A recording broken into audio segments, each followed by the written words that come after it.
belum tiada. Rumah Bakau Jayapura, gaskan! Jangan lupa like, komen, dan subscribe.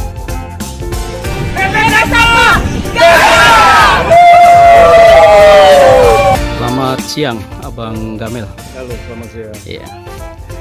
Rupanya rumah baku ini ada penghuni baru ya.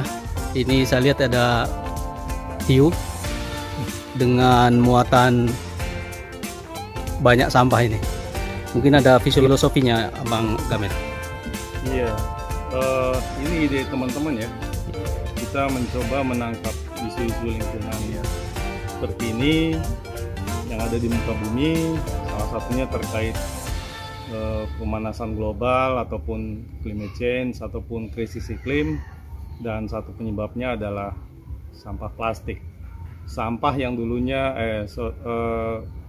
plastik yang dulunya harusnya bermanfaat bagi manusia, perlahan-lahan kita kebablasan dan akhirnya jumlahnya terlalu banyak, bahkan sekarang justru mengancam kehidupan manusia seperti itu. Tidak hanya mengancam langsung, tapi dia juga menyentuh lebih banyak ke perairan laut, dan itu termakan oleh biota laut.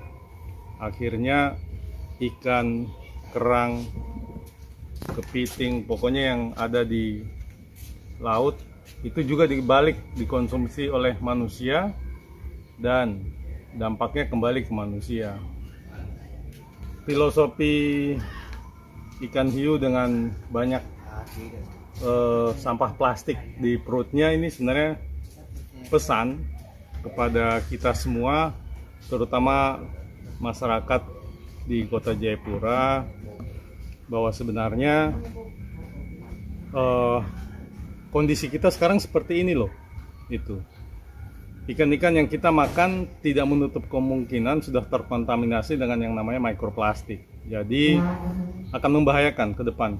Mungkin saat ini kita belum sadar, tapi sejatinya ada penelitian dari teman-teman Universitas Cendrawasih bahwa air di perairan Laut Teluk Yotefa sudah tercemar limbah dan mempengaruhi kehidupan sosial, kesehatan manusia yang ada di wilayah Teluk Yotefa.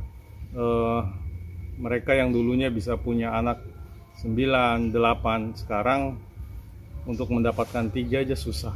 Artinya kurun waktu sekian tahun itu biota laut, ikan, kerang, dan lain sebagainya yang dikonsumsi sedikit banyak mempengaruhi alat reproduksi manusia, dan itu hasil yang disampaikan oleh teman-teman Munchen bahwa seperti itu kondisi perairan laut kita, bahwa banyak pencemaran. Dan ini pesan yang kami coba sampaikan secara sederhana dan konkret, bahwa ketika kita tidak bijak terhadap isu lingkungan, tidak bijak dengan sampah kita sendiri, maka dia akan kembali kepada kita.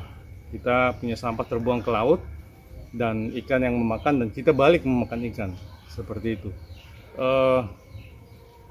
Dampaknya tidak sekarang, tapi mungkin 5-10 tahun ke depan bibit-bibit penyakit kayak kanker itu akan muncul dengan sendirinya. Dan itu yang kami sebut bahwa hukum alam nggak pernah tua dan alam nggak pernah salah menghukum orang.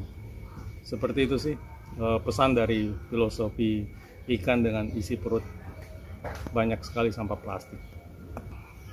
Dari pesan filosofi ikan hiu dengan isi perut banyak sampah plastik ini menitipkan ya pesan bahwa tidak hanya kami gitu loh, tidak hanya Rumah Bakau, teman-teman komunitas yang harus bergerak, tetapi ini harus menjadi tanggung jawab bersama, bahwa sampah itu sudah menjadi kadang ketika kita bisa mengatur secara baik, memilah secara baik, itu lebih mudah. Tapi kebiasaan manusia saat ini, termasuk masyarakat kita di kota ini, masih sulit. Jadi sampah menjadi tanggung jawab bersama. Salah ketika mengatakan hanya menjadi tanggung jawab pemerintah, tetapi ini menjadi tanggung jawab bersama, baik kami komunitas, organisasi masyarakat, LSM, NGO yang lain, pemerintah juga, dan masyarakat umum secara umum, bahwa ya paling tidak satu sampah yang kamu lahirkan kamu bertanggung jawab untuk sampah itu. Jangan sampai dia terbuang ke drainase, larut ke anak kali, kemudian sampai di Teluk Yutefa, laut, dan akhirnya kembali lagi ke kita. Seperti itu. Bicara sampah ini bicara habit ya, bicara perilaku karakter manusia ya. Kalau memang dari awal dia sudah tertib, saya kira kita nggak perlu repot-repot saling menyalahkan ini salah pemerintah bilang kesadaran masyarakatnya kurang dan lain sebagainya.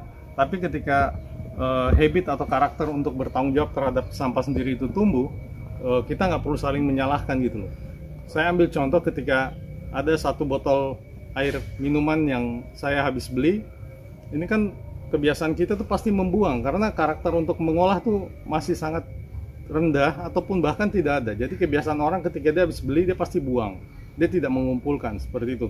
Nah ketika kita berani bertanggung jawab untuk satu sampah kita sendiri, saya kira persoalan sampah di kota Jayapura itu lebih mudah gitu. Saat ini kalau saya mau mengatakan hanya bumi tempat kita berpijak ya, sudah sepatutnya kita menjadikan bumi itu layak huni. Sampah mulai dari hal kecil, sampah itu menjadi tanggung jawab kita sendiri, tidak perlu saling menyalahkan. Dan ketika semuanya berpikir seperti itu, saya kira pemerintah nggak perlu repot lagi mendorong dinas kebersihan, masyarakat nggak perlu lagi menyalahkan dinasnya, tidak perlu menyalahkan pemerintahnya. Saya kira seperti itu. Mari kita bertanggung jawab untuk sampah. Baik, terima kasih Bang Gamel. Mudah-mudahan channel ini bisa dilihat semua pihak dan menjadi keterpanggilan semua pihak juga ya sebagai tanggung jawab. Bukan hanya tapi tanggung jawab moral. Bagaimana bumi ini menjadi tempat yang nyaman untuk kita ini. Oke, terima kasih Pak.